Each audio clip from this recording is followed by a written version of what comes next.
নমস্কার বন্ধুরা, আমি শ্রী তরুণ শাস্ত্রী বলছি। তো আজকে আমি একটি আপনাদের সামনে খুবই আলোচিত বিষয় নিয়ে আপনাদের সামনে আলোচনা রাখছি। আলোচিত বিষয়টি হচ্ছে অবৈধ সম্পর্ক বা অবৈধ প্রেম। আজকাল সোশ্যাল মিডিয়ামে খুললেই দেখা যায় প্রায় এই ধরনের ঘটনা।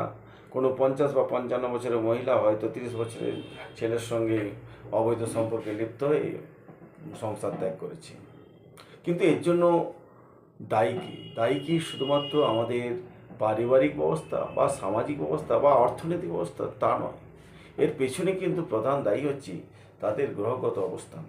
তাদের জন্মছকে গ্রহের অবস্থানই তাদের অবৈধ সম্পর্কে লিপ্ত করায়। তো তাহলে গ্রহগত অবস্থান কীরকম হয়?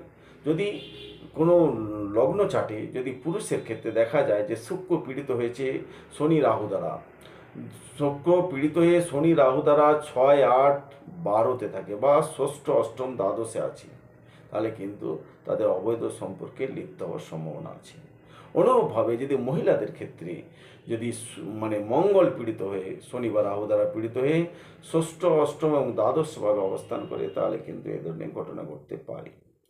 এক্ষেত্রে অবশ্য যদি বৃহস্পতির বলবত্তা থাকে বা বৃহস্পতির শুভভাবে অবস্থান করে, তাহলে এই ঘটনাটা ঘটতে দেখা যায় না। পঞ্চমপতি সপ্তমপতি যদি কোনোভাবে পীড়িত থাকে তাও হতে পারে। রাহু মঙ্গল শুক্র যদি 1, 5, 7, 11 ভাবে সংযোগ ঘটায়, তাহলে একাধিক নারী বা পুরুষের প্রতি আকৃষ্ট হতে তাদের দেখা যায়। অ্যাকচুয়ালি রাহু শুক্র হচ্ছে ভোগকারক গ্রহ। তো তাদের কম্বিনেশনটা কিন্তু এই ভোগ প্রবণতা বাড়িয়ে দেয়। যেমন রাহু শুক্র, তাদের রাহু চন্দ্র, এই এই এই যোগগুলোই কিন্তু মানে অশুভ যোগ বলা যায়। যদি ধরুন রাহু শুক্র কিন্তু অবৈধ সম্পর্ক ঘটায়। এছাড়াও জন্মছকে আরও কিছু যোগ আছে যেগুলো দেখলে বোঝা যাবে তাদের মধ্যে অবৈধ সম্পর্ক হবে কি হবে না। তো আশা করি আজ এই পর্যন্তই। ভিডিওটি ভালো লাগলে লাইক করবেন এবং শেয়ার করবেন। ধন্যবাদ।